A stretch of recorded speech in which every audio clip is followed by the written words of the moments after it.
Bonjour à tous dans cette nouvelle vidéo de ma traversée d'Europe à vélo. Alors pour commencer, je voudrais m'excuser d'avoir arrêté de publier pendant mon voyage. Mais maintenant que je suis rentré en France, je vais finir les publications de la fin de mon voyage. Donc là, on va remonter dans cette vidéo plusieurs mois en arrière, en fin septembre, pour vous emmener de Zadar à Dubrovnik, en Croatie. Allez, bonne vidéo à tous. Dans la dernière vidéo, j'arrivais à Zadar, très fatigué, où j'ai donc décidé de faire une pause de 3 jours. Le petit centre historique de Zadar m'a beaucoup plu. Posé au bord de la mer, avec ses petites ruelles, ses ruines archéologiques, ses églises, son campanile et ses musiciens de rue m'ont donné vraiment une ambiance très agréable.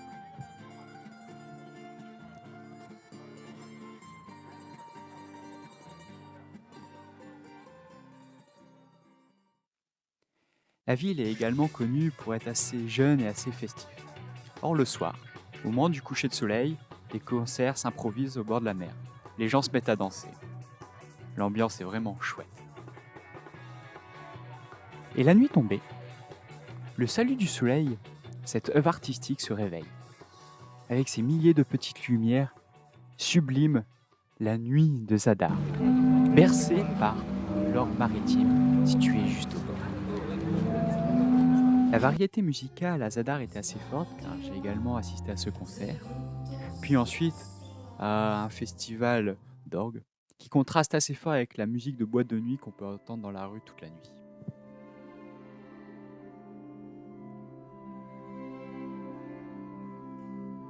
Après cette pause, je reprends la route, sous le soleil, mais cette fois-ci accompagnée de Anne, une Allemande, cycliste, que j'avais rencontrée 2 semaines plus tôt à Vérone. Pour cette première journée ensemble, nous roulons sur une route assez plate, très agréable, en longeant la mer, en admirant les îlots au loin, puis en longeant le lac de Vrana, le plus grand lac de Croatie. Pour arriver à Jezera, une presqu'île qui est censée être touristique, mais en cette saison il n'y a personne. Alors ce petit paradis est rien que pour nous. Nous reprenons la route le lendemain, en longeant toujours la côte. Le paysage est radieux, c'est toujours très agréable, mais il fait très chaud. Pour éviter des grosses routes avec forte circulation, nous prenons des petits chemins qui nous ont réservé quelques surprises, comme ici, où nous n'avons pas pu éviter de poser le pied dans cette eau boueuse.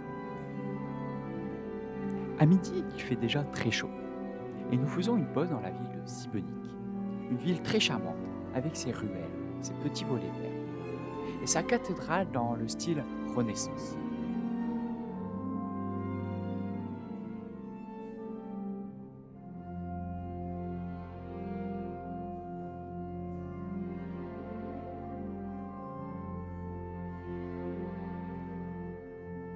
Nous reprenons la route pour nous arrêter une vingtaine de kilomètres plus loin, à Primosten. Cette petite ville, sur cette presqu'île, posée sur son rocher avec cette église au sommet, est vraiment reconnaissable du style vénitien qu'on retrouve dans les villes en Croatie.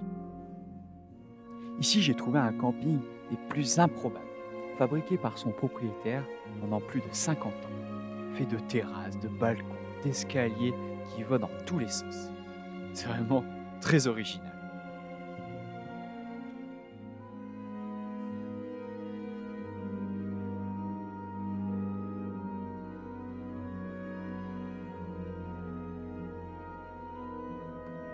Nous reprenons la route ensemble le lendemain, direction Split. Ce sera notre dernière journée à pédaler ensemble, car Anne va prendre le bateau ensuite direction l'Italie, alors que moi je vais continuer de descendre la côte croate. Nous faisons une petite pause dans la ville de Trogir, classée à l'UNESCO, et c'est très compréhensible car elle est vraiment très mignonne.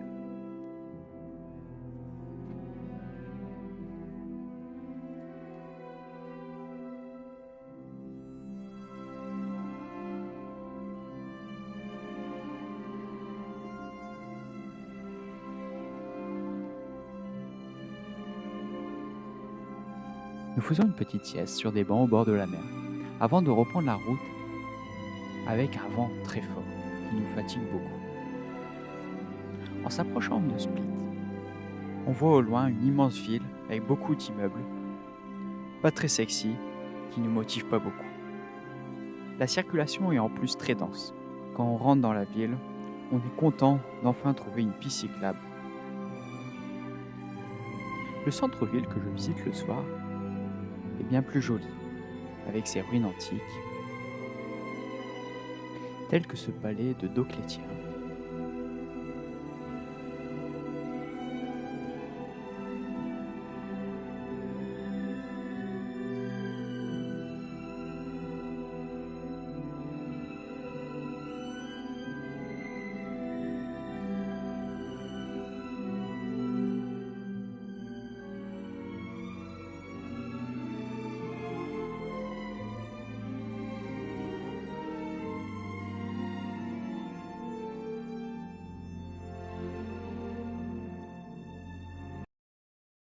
Arrivé à Split, je me suis séparé de Anne qui a pris un bateau pour Ancône en Italie, alors que moi j'ai continué ma descente jusque Dubrovnik. Et j'ai décidé de faire un petit passage dans les îles, c'est ce que vous allez voir tout de suite. Les jours suivants, je reprends la route seule, et pour la première fois de mon voyage, je prends un transport en commun, un bateau. Pas pour m'avancer plus vite, mais pour aller traverser une île croate. Et j'ai choisi l'île de Var. Prendre le bateau a un côté très agréable. Cela permet de s'éloigner du continent, de découvrir ce paysage et de s'imaginer sur cette mer si calme, quitter définitivement la frénésie du monde.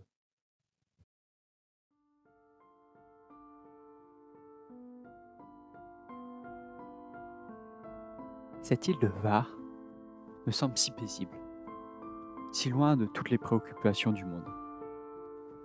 Ça semble être réellement un petit paradis.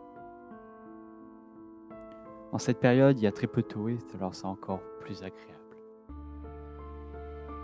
Je vais traverser cette île en une journée, roulant sous les sapins, longeant la mer avec cette couleur bleu turquoise, traversant parfois des villages qui me semblent abandonnés, mais si tranquilles.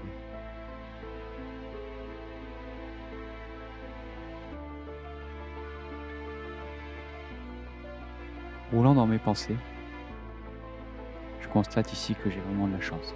Je suis peut-être un privilégié de pouvoir pédaler sur cette île fin septembre.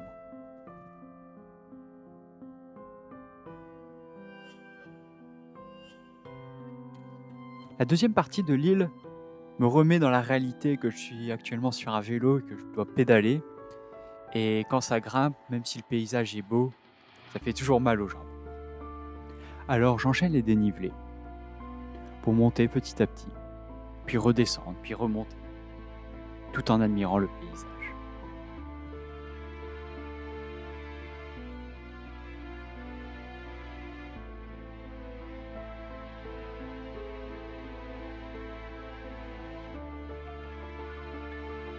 J'arrive au coucher du soleil pour poser ma tente au bord de la mer. Encore un endroit magnifique pour dormir.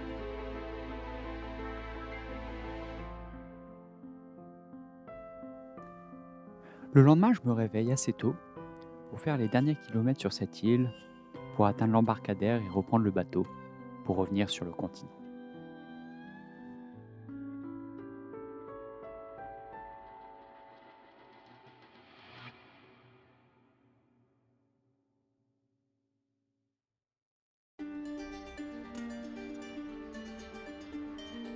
Je poursuis ensuite ma route sur le continent, toujours sur la route côtière pendant 2 jours jusque Dubrovnik. Il y a pas mal de dénivelé. La route est assez désertique et je trouve peu de villages pour pouvoir faire du ravitaillement. Il fait très chaud, c'est assez compliqué comme route. Mais le savez-vous que la région de Dubrovnik est séparée du reste de la Croatie par le corridor de Neum, appartenant à la Bosnie, permettant à la Bosnie d'avoir un accès à la mer. Cela implique pour moi de traverser la frontière bosniaque, rouler 11 km, puis retraverser la frontière pour revenir en Croatie.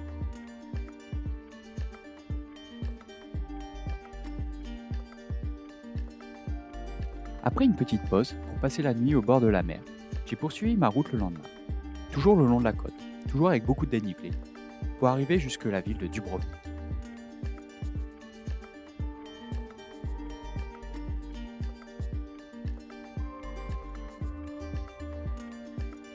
La ville de Dubrovnik est ultra touristique.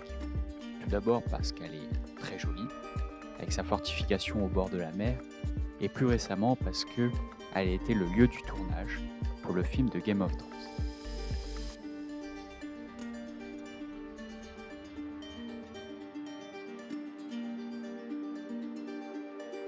J'ai apprécié me balader dans les petites ruelles, profiter de la lumière du soleil et monter en haut de la montagne pour admirer le paysage entre la ville, les îlots et la mer. La ville s'est jouée de ses atouts et la nuit, en illuminant ses monuments, la rend vraiment très très jolie.